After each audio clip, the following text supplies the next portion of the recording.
It's your boy, Everett. What's up, guys? We are back at 1420 FM. I'm Ethan Went. I'm Joe Urban. And here we got Simon Views from the Views clothing brand. Also working at Trusted Kicks. Yeah. Yes, sir. Something like that. All right, so finally got you here. First off, how you been doing? Man, pretty good. Should I talk closer? No, you Yeah, shit, man, I'm doing good. It's been a long ass day. For sure. I'm not allowed to swear in here. Huh? Go on. Go crazy. All right. Go crazy. No, but shit, had a long ass day. Came from La Crosse, Wisconsin. All right. Yeah, just up there kicking it with some friends. For sure. Yeah, so yeah. First, I want to start off. I remember, I think, seeing you at MSX like 4 years ago. And back then, you had like a fake Preem hoodie and like you know, also like being in first in line at the Just Win pop up and stuff like that. After that, you start getting involved with Trusted Kicks more and more, right? So like, how's that whole experience like Trusted Kicks help you like get off the ground and? Honestly, just man, bro, like I ain't gonna lie, Trusted really built me. It really made me who I am. Like, just helped me introduce myself to the right people. So honestly, I just saw it as an opportunity. Obviously took that opportunity, and just meeting the right people kind of allowed me to separate myself from my friends from school, because although they were like my best friends and all that, I feel like for some reason, like ever since I was in high school, I almost didn't fit in. You know, just because, and I'm never a person to like try to force myself in to like a group of people. Like I always have my friends, you know, I get along with everyone, but I feel like Trusted definitely helped me like find what I kind of wanted to do with my life, and just helped me become like an independent person. Well, Yeah. how how did the connections from Trusted transfer over to Views? Like when you started getting that going, or just how did like your journey through Trusted start? So it really started with Just Win, because I knew him because we had originally did a transaction, like a shoe deal. Like I don't know if I sold some shoes or bought some shoes from him, and I guess he knew Rico, and I seen on his YouTube channel, because I used to watch the channel like every day, like religiously. So he posted that he was doing like some kind of tour, and he was going like all over the U.S. just touring different sneaker stores. And I'm like, what? Oh, yeah, all right, yeah, he has to come to Milwaukee. So I instantly DM Rico. I had to DM him like 20 times because, you know, it's impossible to get a hold of the man. Yeah, for sure. I DM him, and I'm like, look, this guy's doing a pop-up. I think it'd be really good. It would be really good, like, exposure for the store. It would be a really good marketing campaign. And, you know, he came to the store, and, man, after that, Trusted, like, I'd say it blew up a lot because that long ass line, like you really don't see like people that just lined up inside of a store in Milwaukee. So it was almost like a Supreme drop, you could say, like just like in Milwaukee, but instead it was really just people coming to see Blake, which was pretty cool. Oh, sick. Yeah. So did you drop out of college? No, I'm still in college. Still in college? Yeah. That's what's up. Yeah, I just do all online because, you know, just allows me to, you know, be more versatile. Allows me to make my own schedule. I know a lot of people have a hard time with it, but I don't know, because I don't know. I really don't know why, but I like it, you know. Yeah, I think it's nice being just like you can literally do anything, or like you can do it whenever you want. Yeah. And I feel like why mine might be kind of easier is because my classes aren't necessarily Zoom calls. Yeah. I could just I just get assigned to work, and then I just do the work, and that's it. It's like a job, you know. Yeah. Staying on track. Yeah, pretty much. Yeah, it's not bad at all. How busy you've been recently, like with everything? Bro, real busy. Just because like I like to keep myself busy. Yeah.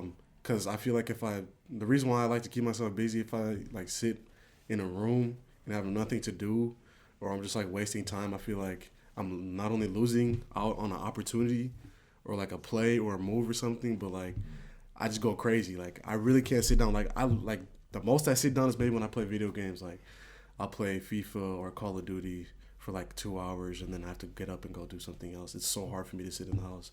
It's a good thing, but it's a bad thing too, because like sometimes you just gotta stay in the house.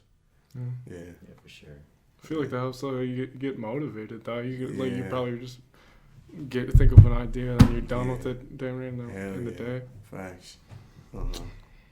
So, question. The like initial views, like kind of has like the stock like chart going up. Uh-huh. Are you into stocks? Yeah, a little bit. I kind of should be more than I am. Dude right there sitting behind the camera, that's his thing, stocks. Yeah. Yeah. For sure. Yeah. I used to be in the stocks, but not as much anymore just cuz I kind of want to focus on the clothes. Yeah. For sure. Reselling shoes though is kind of the same deal. Yeah, that's true. I feel like it's like safer, easier. Yeah. Yeah. So where did you get the idea for views, and who and what are your inspirations behind it? Okay. This has a lot of strings because I'd say it definitely has a lot of inspirations from different areas of my life. But I say the main one and the most important one is just the fact that I'm a first generation American. My partner Pablo is a first generation American. So I'd say the meaning behind the clothing brand is let me rephrase that. That doesn't sound right. I'd say the reason why we started the clothing brand is because we wanted to come into. That doesn't make. Hold on. Take your time. We started the clothing brand because we wanted people in America to see our view on being a first generation American in this country. That's awesome. I'd probably say that's the best way to word that. Yeah, for sure. So tell me more about Pablo and his involvement. Man, bro, he's like the bone. He's like the structure, pretty much. He does all the graphic design, and he puts in orders for our clothing. So like, I'll draw something up, send it to him. He does his magic on it. And that's why I really like working on it, because we bounce back ideas. Like, I'll just come up with something. He'd be like, all right, what if we add that detail on that? Or what if we put it this way? And it just makes shit look so much better. Damn. You're going crazy. Like, we're just so good at bouncing back creative ideas. Sometimes we'll get stuck, or like we won't agree on something. So then usually if that happens, then we just come up with something else, or we just throw that idea and leave it for later, and then it comes back even better. So y'all got like a nice balance of like making stuff work out. Hell yeah. And I think that also goes along with just being like first gen. You know, you gotta be open minded. Yeah, hell yeah. You gotta be able to listen and relate, pretty much. I feel like that's why we work so well together, because we can relate to each other so well. How long you guys been working together? Man, it's crazy, because we started this brand in 2019. Man, I met Pablo in 2017 or 2018, I think. And we were supposed to start the clothing brand, but we didn't know what the name was. He's a busy-ass person. I'm a busy-ass person. It was just super hard for us to, get together and finally sit down and figure out what we wanted to do, because originally I had an idea for a shirt, and I knew he was the only person I knew that did graphic design. So I really just wanted him to come out with a shirt and see if people would fuck with the shirt at all. I don't know, just like on some bored shit, just sitting in my room. And it was kind of, I'd say he definitely was a big part of why Views formed, because after I created that shirt, he was like, look, that shirt's a good idea, but what if we made it even bigger? What if we put a design on the back and we put something on the front? And then what if we were to make more shirts after that? And I'm like, damn, bro, that is a good idea, because I never really thought about starting a clothing brand until he said that. I'm like, damn, yeah, that's actually not a bad idea, and that could happen. And it's crazy because it originally, like, Views is both of ours, but I feel like he really just wanted to work for me, and like, I don't know how I feel about that, just people working for me, because I feel like his value was way more than just a worker, because he was so talented, and he his value was just there already. I could just tell, like, right off the bat, like, you gotta be part of this. Yeah, that's awesome. One thing I want to bring up is like the pop-ups is trusted, like always went hard. We had that Among the Prime pop-up yesterday and all that. Yeah. You think Views will be doing more pop-ups in the future if COVID? Yes, bro, yes, man. Honestly, I ain't gonna lie. Anyone who wants to start a clothing brand, I say pop-ups are key. Like, that's necessity. Like, it's almost like free money. Like, that's just necessary. So I'm really, really excited for these next pop-ups that are coming. I don't have any scheduled dates yet, but I definitely plan on doing like 2 or 3 in the summer. Awesome. I won't give any details, but I want the pop-ups to be kind of like a pop-up slash like rap performance almost. That's why I don't want to rush it with all the COVID and all that shit. Yeah. Yeah, I just want, because I really want the pops to come like all full fledged all at once, and then boom, boom, boom. Like I'm just gonna, just apply all pressure. Sure. Yeah. Like I think pop-ups are definitely gonna be like the most important thing for us for this coming year. Have you gotten to like go any places with like travel at all with views that you didn't think you'd be able to like travel with, or even with Trusted? Say it again. Like you get to like travel anywhere, like. Yeah. I wouldn't say for the clothes. I kind of see this is my thing. Like I've been in Milwaukee for 3 months now, and I've never been like I haven't been here this long in forever. So I feel like that kind of allowed me to refocus, and I kind of think I needed that because I really travel like every other week. Yeah, my dad's calling, probably wondering where I am. Hold on real quick. Yeah. Hello? Yeah. I'm back now. I'm just doing an interview right now. Yeah, like a podcast. Yes, I'm doing an interview right now for my clothing, for the clothing brand. All right, I'll be home in like a couple minutes. All right, bye. Standard. What are we talking about? Traveling. Oh yeah. Anywhere. No, I love traveling. I travel a lot. I feel like it's almost needed for me just because it helps me see other ideas. See other clothing brands and stuff, and network. Meeting different people all around. Yeah. But I have like taken views to different places like Houston and shit. Obviously, we got the Trusted store down there. Yeah. People be buying pieces off me there. Surprisingly, sometimes I'll hand out free pieces. But just to help the clothing brand spread as much as possible. For sure. And then my guy in LA, DC the Don, he's a rapper. About to be doing a lot of work with him soon. But yeah, I'd say that's really the only other time I, gave views or like brought views outside Wisconsin. For sure. Yeah. About to follow up, like you've been getting like Ishtar and DC the Don to rep. Yeah. That's huge. Like, Yeah. and I know you've known DC the Don since like Since I was a middle kid. school or something? Yeah, since I was a baby, so, pretty like, much. How was your relationship with them, and how they Man. helped promote views? Bro, it's a blessing for real. Like, I don't know if you guys believe in fate, but if fate exists, man, bro, I'm telling you, like that shit's scary because in middle school, me and him, like, teachers used to talk us down, tell us we wouldn't be shit. We were just hard. I don't know. Probably because we were hard headed and we were troublemakers. I feel like teachers just really didn't like us at all, just because we didn't listen and we kind of just did whatever we want. And I say I still am that way. I'm not saying it's a good thing, but shit. Yeah, I feel like that's the connection that we have, and that's why me and him, are so cool with each other. Yeah, he's a good guy though. He's super talented. Like, it's scary what he's doing. Nobody would ever thought he'd have been this big or. No, he's on the come up. Yeah, he, for real. Dodged all those basketball offers. And Yeah, hell yeah, that shit was funny. Yeah. Yeah, dude got, man, he's bold for that. That's good though. I like that because that just shows how much he really believes in himself and what he wants to do with his life. And I feel like that's really important, in order to level up. I feel like you gotta really believe in yourself and just keep going with that one thing. Yeah. For sure.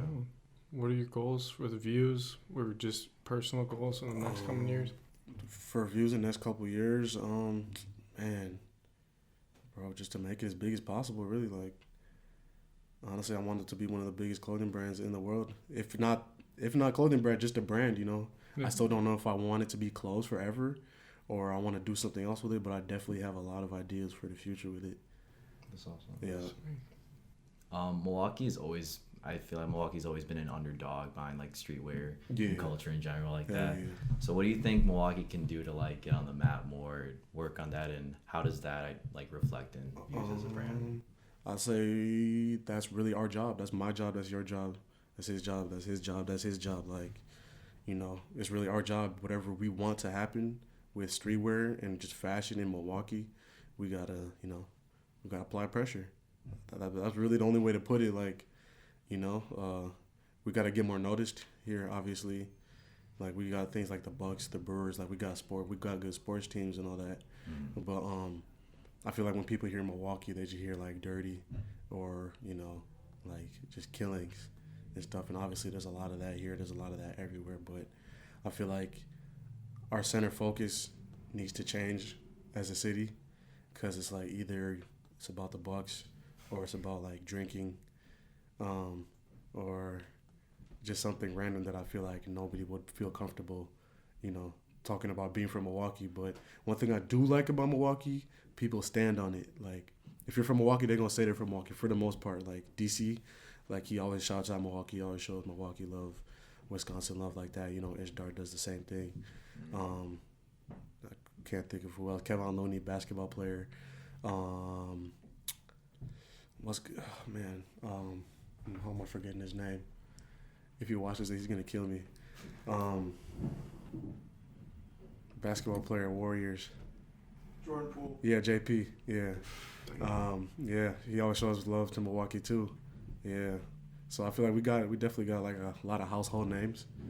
But as if we start getting more household names, I feel like that'll allow people to focus on Milwaukee more, because people from here, they just stick to their roots. Tyler Hero, how could I forget? Yeah.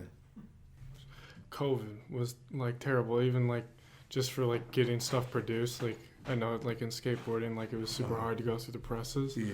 Like, was there a tough time like getting stuff printed, and just like even like working digitally, or were you used to that just because like now everything's a little more digital? Yeah. We did have a couple bumps and bruises.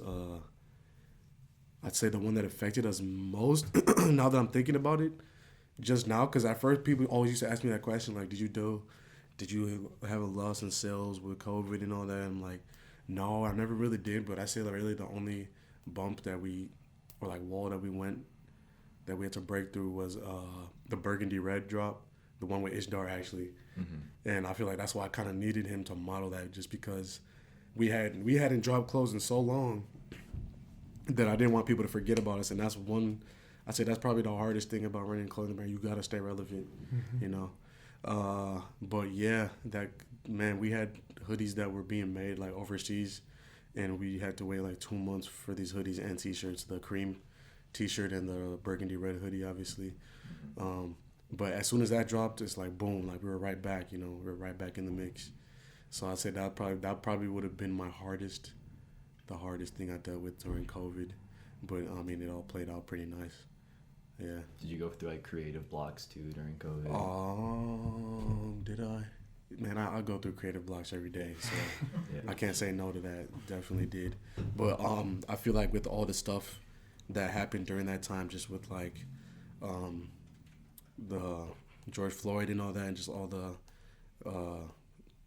black people being killed, that definitely like sparked me for some reason. I feel like I kind of have more of a responsibility and more of a job to be done here, not only like in America, but like just like all over the world. Like, I feel like since a lot of people know who I am, I'm kind of like an example. Like almost people look up to me, and I have to be really careful with what I say, with how I move, all that stuff. And that's kind of what allowed me to drop the Broken America shirt, because I didn't want to just put a shirt and say Black Lives Matter. Yeah. Like I feel like I had to be more meaningful, so I could create a piece that was more memorable, honestly, because I feel like racism isn't the only issue in America. Obviously, it's probably the biggest issue, or one of the biggest, but I feel like America's just broken. It has to be fixed or restructured somehow. So that's why I made that shirt, and I feel like that's still my favorite piece till this day. Oh. Yeah. For sure. Yeah. You have any shout outs you want to give, or any like sneak peeks for views or what you got coming up? Yeah. Shout out Ethan. Shout out, what's your name? Joe. Shout out Joe. Shout out cameraman. Shout out Matthew Richards right there, sitting on his phone per usual. Shout out Rico. Shout out all my parents. Shout out Pablo, of course. Man, yeah. For the future reviews, we are dropping like a LA capsule and a St. Patrick's Day capsule. So that should be dropping like at the same time. I'm not sure what I want to drop for St. Patrick's Day. I know I want to drop some sweat shorts for sure, and I might drop some sweatpants with that. LA, we're dropping a bandana. We're dropping a snapback hat. So that should be pretty dope. But Awesome. yeah, oh yeah. Hopefully we get that shit tomorrow. Monday, I'm dropping the Martin Luther King tote. I was supposed to drop that for Black History Month, but they didn't get done in time. But I'm still gonna drop it. But yeah, that tote should be pretty dope. It's coming tomorrow. Yeah, we're supposed to get it tomorrow. Hopefully, we can get everything done tomorrow and drop it by like Tuesday, something Awesome. like that. Yeah, just a quick little drop. Oh yeah. Yeah, Well, thanks for coming on. no problem, bro. Thanks for having me for real. This has been 1420 FM. Thank you for watching. Tune in next time to see who we have on. Bring a big smoke, make a artichoke, that's a different diagnosis. We had to beat the pot to have a pot to squat and make a private bite and adios. James Michigan and a Billy body, we be kicking knowledge to you folks.